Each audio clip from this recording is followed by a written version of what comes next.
I like to be prompt. So why don't we go ahead and start track one?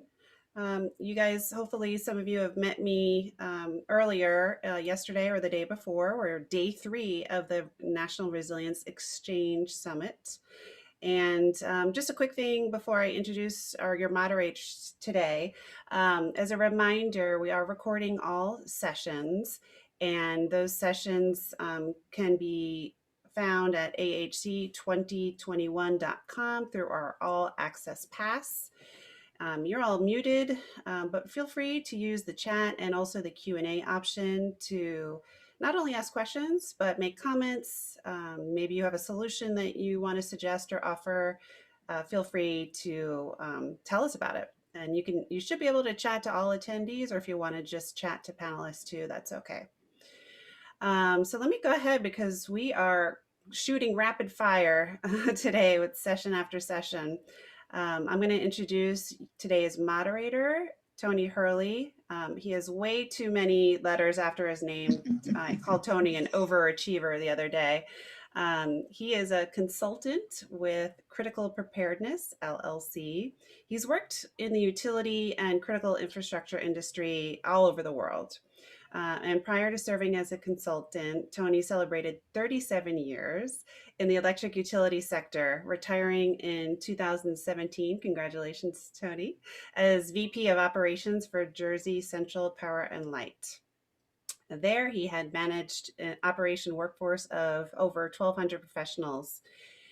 During this period, he was appointed to serve as vice chair of the Infrastructure Advisory Committee and energy sector chair of the New Jersey Office of Homeland Security and Preparedness. Tony is a huge supporter to the All Hazards Consortium and even serves at once as the co-lead of our fleet response working group. Tony's going to be a big help to us today. I can't thank you enough, Tony, and the floor is yours. Very good. Thank you for the opportunity and welcome everyone. I am very, very excited that I have the cross-sector track. It's track number one. You have two other tracks. Laura is going to bring up a site that you can go to, and if you would like to, you can actually go over to track two or track three during this particular track and then come back. So I want to introduce Director Koloski, National Risk Management Center of the U.S. Department of Homeland Security. I cannot say enough about the work that they do. And what's really exciting is that he's going to be talking about that National Risk Management Center. And as someone who has deployed numerous times throughout the United States and the Virgin Islands, there was many times that we had them on the phone to be able to get guidance and insight. So very excited to introduce Mr. Koloski. He was selected to lead the Cyber Security and Infrastructure Security Agency's National Risk Management Center in 2018 at the Department of Homeland Security. As the Assistant Director, he oversees the center's efforts to facilitate a strategic cross-section risk management approach to cyber threats and physical threats to critical infrastructure. The center provides a central venue for government and industry alike. So, Director Koloski, floor is yours. Thanks, Tony. Thanks for having me. It's great to be here with the All Hazards Consortium and related folks. Consider the All Hazards Consortium a key partner in fellow travelers in the work that we've been doing for years to enhance the resilience of the nation's critical infrastructure and then community critical infrastructure, and particularly in your area of interest and responsibility up the East Coast. Been a great partner, and so pleased to see the improvements and maturity of the coalition over the last several years. Tom Moran asked me to come and speak a little bit about the National Risk Management Center, some of our priorities, and maybe give a sort of strategic view of where we see the risks, the nation's critical infrastructure, and some of the programs we're putting in place, the things we're putting in place, both within the National Risk Management Center, but then more broadly across the Cybersecurity Infrastructure Security Agency to help address those risks and ultimately deal with them both at a national level, but ultimately also make communities more secure and resilient. So I thought I would start with just just a little bit of an overview of kind of our risk picture right now, hopefully to generate some discussion as we go forward in some of what we're doing to address those risks of concern. As I think most people know, that the Cybersecurity and Infrastructure Security Agency, one of the ways we talk about ourselves is as a nation's risk advisor. We want to be out there giving folks on the front line, community planners, chief information security officers, chief security officers, and the like, both on the owner operator side and at the SLTT side, state, local, tribal, territorial side, we want to be out there giving them the best risk advice we can to help make security and resilience decisions. And then we also want to help create, as part of that advisory, help create solutions for security and resilience. And that's what we're trying to drive at the Cybersecurity Infrastructure Security Agency, CISA, as a whole. And within the National Risk Management Center, the role that we play is as a planning, analysis, and collaboration center to help CISA fulfill that effort. So we help plan to advance risk management to reduce risk. We help analyze risk to critical infrastructure. And I think most importantly in our DNA, we collaborate across the government with different levels of government in the interagency to solve problems. And that's what we've created over the since 2018 in the National Risk Management Center. So that's what we do. Let me talk a little bit about how we do it, and again, where our priorities are right now. At the end of the day, how I talk about my mission is to ensure as much as possible that we have managed and reduced the risk to national critical functions. And I think many of you at this point know what I mean by national critical functions, but in 2019, CISA, working with our partners, identified 55 national critical functions that absolutely, I'll read you the definition. The functions of government and the private sector so vital to the US that their disruption, corruption, or dysfunction would have a debilitating effect on national security, economic security, public health or safety, or any combination thereof. The critical functions include areas that are priority activities for us at CISA, such as things like critical function of conducting elections or operating government, the operations of core communications networks, the use of position, navigation, timing services, but they also include other things that you all care about, the communities care about: generating electricity, the ability to move goods and people, the function of a financial system. And the failure of any one of these functions to operate safely and with integrity at scale present grave national security challenge. And the key element of what we do at the NRMC is to catalyze public-private activity to ensure that these functions are secure and resilient. So that's my outcome statement. That's what we're working to: partner with industry and government to ensure critical functions, that we are managing the risk, that we ensure that these functions are as strong and resilient as possible in the face of challenges, whether it be incidents, and we'll talk a little bit about that later, or future plans, future threats from adversaries, other things that are changing. And so, when we organize our work, it's what can we do to address the risks to those functions? Of course, to do that, you have to have a good sense of what risks of concern. And in 2021, as we go about our work plan, as the new administration gets going, I think there are 5 strategic risks that are most significant concern to us at the NRMC at CISA. And I would argue that for infrastructure owners, operators thinking about strategic risks, these are the 5 risks, communities, these are the 5 risks that should be top of your mind as well. And so those 5 risks are the ongoing risk associated with the response and recovery necessarily to deal with the COVID pandemic. That's the first risk. Second are cyber risks. Third are supply chain risks. Fourth are risks, and this is new to sort of top of mind, but the risks from bad information, from misinformation, from disinformation, from malinformation, from people exploiting information to cause irrational things to happen, to cause radicalization, to cause lack of faith in institutions. So information risk is the 4th area. And then the 5th risk, top of mind, which you heard from the president yesterday, is climate change.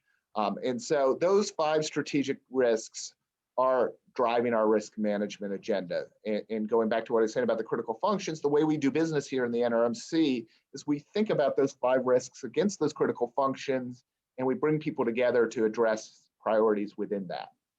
And so let me take a moment and talk a little bit about some of how we're doing that and some of our priorities within those 5 areas. Let's start with the first risk I identified, one that is front of mind everyone, and the reason we're doing this virtually rather than in person, and that is the pandemic. We are not as a country out of the woods with the pandemic, as you know. Although the numbers have been a little bit better in the last week or so, we have a huge challenge to get the vaccine to everyone who needs, get the vaccine to everyone, hopefully, to take care of any needed protective personal equipment, ensure people can work safely, address other things associated with medical countermeasures, and then also support the strengthening of infrastructure functions that have been sort of wounded by the reality of what has been a fairly stagnant economy and a loss of revenue, particularly loss of revenue around state governments, which clearly interacts with municipal infrastructure, transportation, some elements of transportation, which have also lost market share, as well as water and things like that. So you know, we still have a bounce back period. We have to from a pandemic perspective, we have to ensure that as quickly as possible we get the vaccine to people who face health risks, as well as to people who are doing frontline essential work, who are interacting with customers, who do things that are in close quarters. That the quicker they get the vaccine, the more that they can work safely, the more resilient the functions that they support are doing. In doing that is a priority, and then thinking about, as the vaccine continues to roll out through the spring and summer, thinking about the recovery, thinking about what we learned about what infrastructure was able to withstand, you know, the way we've all worked in the last year, and where there's ongoing financial concerns, and how can we do things to bounce back from the ongoing financial concerns. You know, what we've learned about commodities, where we probably didn't have as much as many commodities as we hope we have. This is where you talk about things like the Defense Production Act, you know, stimulating different manufacturing, more flexible manufacturing, things like that are top of mind with the pandemic. So those are a couple things where we really have to focus attention, and ultimately, you know, leaving us more prepared for events like this should they happen again. Let's hope we're not going to see another pandemic per se, but I think we all as sort of emergency managers, emergency planners, you know, there's some lessons we can learn from some of the shortage of our pandemic planning this time around. So those are areas where we're focusing on the NRMC within the pandemic. We'll continue particularly to be advocating for infrastructure workers' ability to work safely. That's a key element of communities being resilient. Second area, cyber risk. Not surprising that the Cybersecurity and Infrastructure Security Agency is focused and concerned with cyber risk. I think you know there is a natural linkage to some of what we were just talking about, what I was just talking about with the pandemic around cyber risk. We all are working in different ways, a lot more virtual work, different technologies. Things have become more important, and that's changed the cyber risk exposure. We've seen adversaries move toward trying to exploit new ways that we're working in a virtual environment. We at CISA have been really focused on protecting elements of the vaccine distribution channels, vaccine production channels from a cyber perspective, making sure we're bringing our full federal support, not just CISA, but other parts of the federal government to ensure cybersecurity around what is the critical function of getting the vaccine out. And then, you know, the other cybersecurity challenge that I think in 2021 is really top of mind for us, CISA and the NRMC, is ransomware. We last week put out some plans we have in a playbook in addressing ransomware, but the trends in terms of criminals in some nation states using malware to extract ransom and cause businesses to stop function for their own gains, the proliferation is pretty extensive. We've seen several campaigns targeted at state, local, tribal, territorial governments. We've seen others targeted at private entities that really impact the functionality of infrastructure. Got reporting the last couple of days of a ransomware attack on an Australian crane company that is causing significant damage in Australia's ability to move their economy. That's the kind of thing where we got to think about, right? Ransomware on one part of a function can have cascading impacts along the way. And so CISA has really tried to up our game in terms of releasing guidance on how to think about managing the risks associated with ransomware, backing up systems, having emergency plans in place, doing good basic cyber hygiene, having thought through having good relationships with state and federal partners, thinking through mitigation paths, so that ultimately companies don't pay the ransom, don't want to pay the ransom. Obviously, nobody wants to pay the ransom, which will disincentivize the use of ransomware in governments as well. So that's a second risk of concern. The third risk of concern, which for some reason these risks all integrate with each other, but the third risk is supply chain. And when I'm talking about supply chain risks, I'm talking both about sort of the information communications technology supply chain risks, the use of fundamental hardware, software, and services to do the work that we all do, the functions, and the ability to exploit those supply chains, as well as sort of the association of supply chains and the availability of core commodities through supply chains, some of which go back to Asia and other parts of the globe that can be put at risk.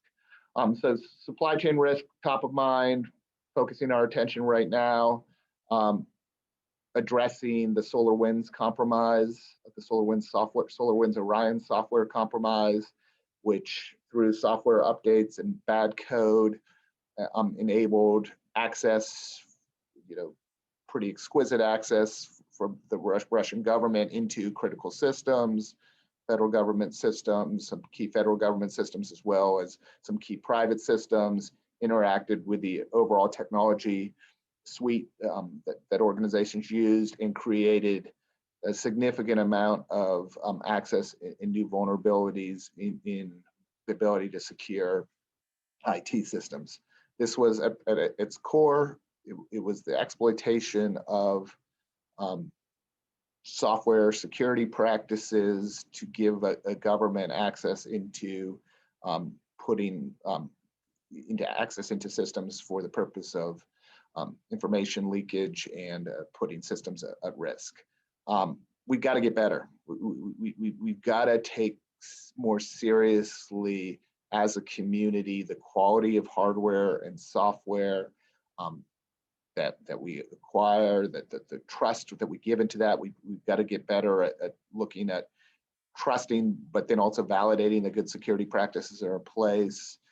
Going through reiteration life cycles where we aren't just buying good stuff, but we're making sure that the good stuff isn't getting exploited, that we're taking seriously security approaches, that we're thinking about things such as level of access, that are given administrative rights, ways to make sure that protected things have layered defenses around security, that all of this is part of our risk management strategy as buyers, us, the federal government, that we're monitoring our suppliers, we're thinking about downstream suppliers, things like that, and that this is a part of risk management, and that it's incentivized, it's invested, and it's demanded by those of us who operate critical systems, that we demand from the things we acquire that they have great security in place.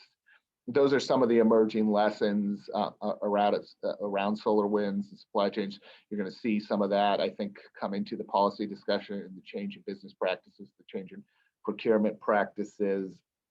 There's going to be a whole round of thinking about software differently. So that's a key element of a supply chain concern. And then the other supply chain risks are the fundamental medical supply chains associated with making sure the vaccine is out there, which interact with what I was saying earlier about the pandemic. So that's the third risk, top of mind. The fourth one, information. Bad information that leads to people believing things that factually probably are not true or that are not true. Foreign adversaries amplifying the information that causes people to be more likely to be radicalized. Um, information that causes people, again, to not have faith in institutions. The examples that we saw post the 2020 election of the interaction between, what were some probably legitimate questions that then became conspiracy, that then became bad information that were then amplified by foreign actors and then picked on, and that lost people having less trust in the integrity of the election, despite what I and others have said, that this was the most secure election we've ever had at the federal level. You see what information can do, right? Information causes people to have less faith. It then leads to real world consequences, such as the insurrection, the attempted insurrection on the Capitol in January. And that's just one example of sort of the information, how information becomes a risk in and of itself. And if there's bad information out there. CISA, did a lot of work around trying to get best available information, shoot down rumors around the 2020 election. But I think as we go forward, we're going to be thinking about this even more broadly. Bad information is going to impact the vaccine rollout. Bad information is causing people to have less faith in the innovation around 5G networks, things like that. How do we shoot that down?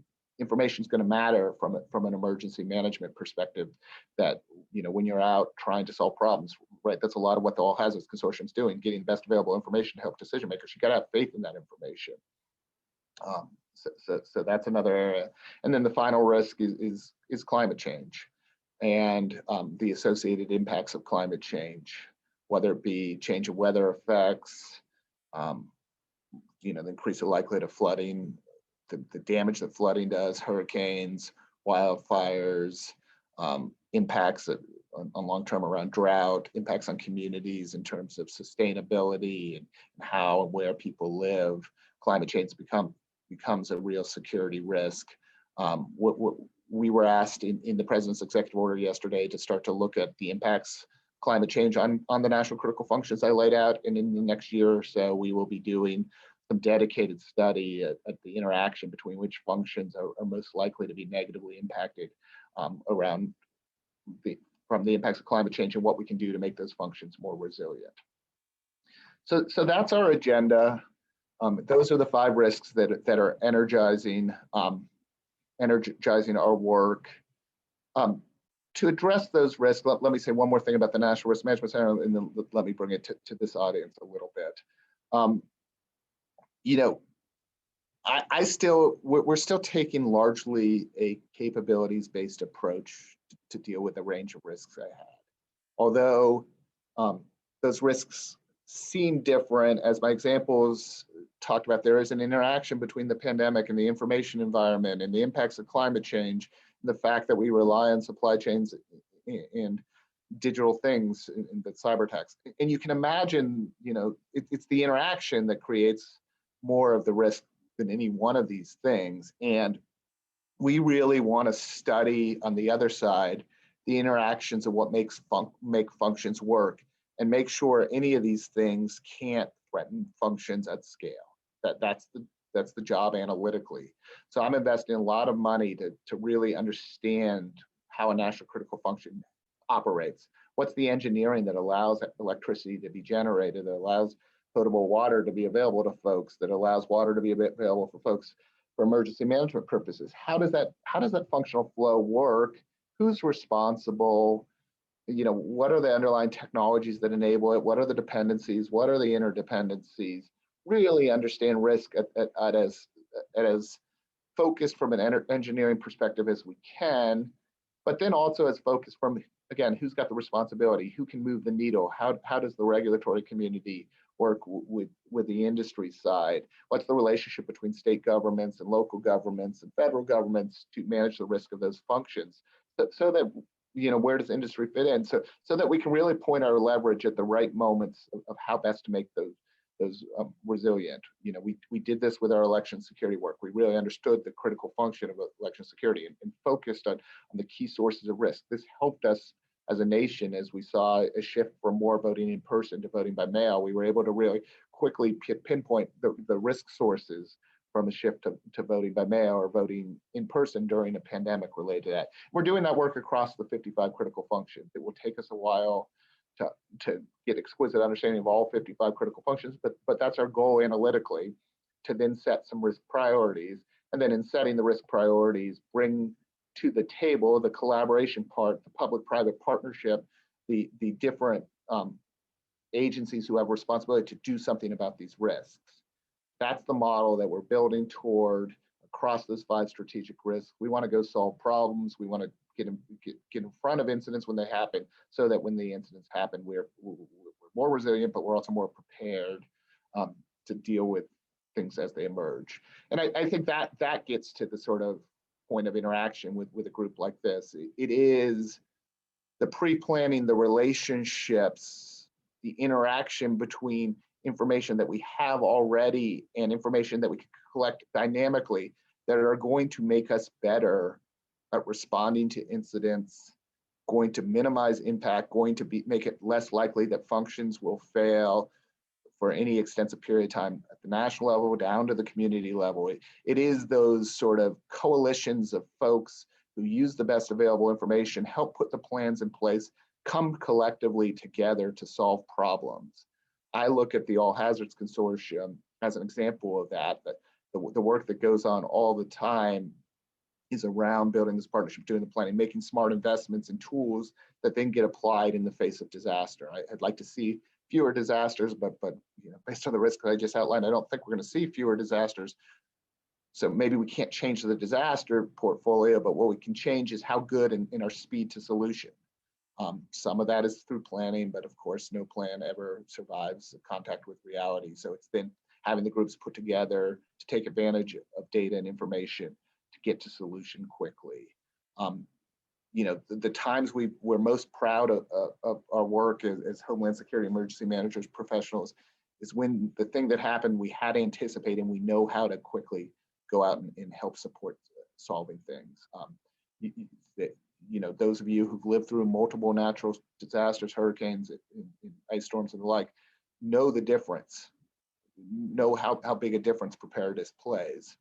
That also then leads to investment, and you all know the difference in making the investments, and so that there is investment in resilience, there's investment in preparedness and continuity at the front end. We're going to be better at solving these things.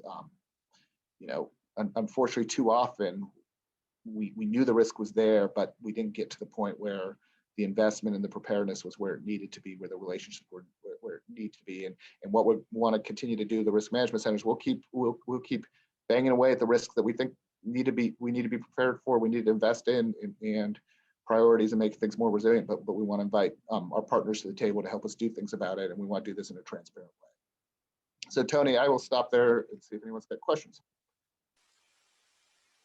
Thank you, Director. Thank you, Director. We've got a couple of questions, and I just want to remind everybody is that we have a great opportunity to ask the director some very insightful questions. One of the most dynamic things I've ever seen done at a conference. It was actually the director was up at the podium and he looked out in the audience and he asked everybody from the private sector to raise their hands, and they did. And then he asked everybody from the public sector to raise their hands, and they did. And then he said, are you meeting each other? Because if you're just in your circle, then you're really not doing what's best for a conference like this, which is to go outside your comfort zone and meet others in other sectors. I thought it was one of the most dynamic things. And again, it demonstrated the director's commitment to collaboration. So, okay, a couple of questions, Director. One is, will DHS be updating its 2013 Climate Action Plan, or will NRMC be developing a separate climate change risk profile?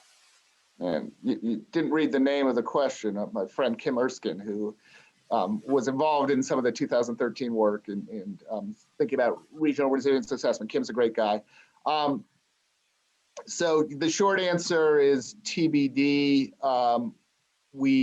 As I said, the executive order yesterday called for us to look at risks from climate change to critical functions, and it ultimately set some priorities for which critical functions we think will be most exposed. But that then has to interact with community level planning and particular climate impacts at different places. And so thinking about, the profile of the national climate assessment stuff and how that then interacts with communities is something that we want to be doing. I can expect that we will be coming up with updated elements of how we're going to contribute to that for critical infrastructure, similar to sort of the climate action plan. But as you know, Secretary Mayorkas is not, at least as of yesterday, was not confirmed. So we'll leave the specifics to some of the new guidance with incoming Secretary Mayorkas. But you can expect to see a lot of new guidance coming out of DHS and some plans. Very good. And Thank then, you. the other thing the executive order did is ask each of us as federal agencies to think about how we're contributing to, how we're thinking about our own sustainability in contributing to having impacts on climate change. And so I think there needs to be sort of an internal business review, as a lot of your businesses undoubtedly do. Very good. We have another question here from Andrew Peden, a friend of mine. He's asking, I was just asked to help write some new guidelines regarding cyber threats and crisis management for pre and during and post incidents. Can you please share your thoughts on best practices to deal with cyber threats pre, during, and post incidents that enterprise organizations, communities should be thinking of moving forward? Sure. Thanks. I will point you to some of the work we've done on Cyber Essentials and some of the work we have available to help people like Andrew as they've been asked to write plans on the CISA website. And certainly we have resources available to help folks who get tasks like that. To your question, right, I think at a simple level, right, the putting in place good security controls, having good cyber hygiene, certainly is a key element of it. Know your assets, identify the risks, the kind of things that are talked about in the NIST cyber framework. So a key element of good cyber planning is knowing the things that are really crucial that could be exposed to cyber attacks. So have in place good basic cybersecurity practices, know the things that are most important, consider investing in security, particularly around the things that are most important to know your assets. We call them high value assets here in the federal government.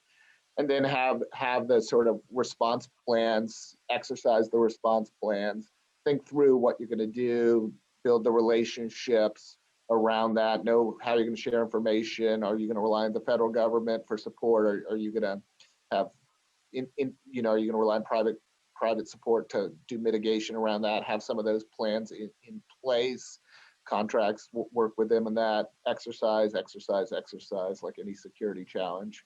Because your plans are only as good as your ability to execute against them and anticipate what you're going to need. All right, very good. Thank you. Another question from Michael Russell, Director Kolaski. How can individual InfraGard chapters, their boards and members contribute and participate in NRMC's work? That's a good question. I'm open to ideas. As a center, just as a whole, right, we try as much as possible to work closely with InfraGard chapters. We have relationships at the national level, and then at the community level, we have our security advisors, many of whom are members of the individual InfraGard chapters.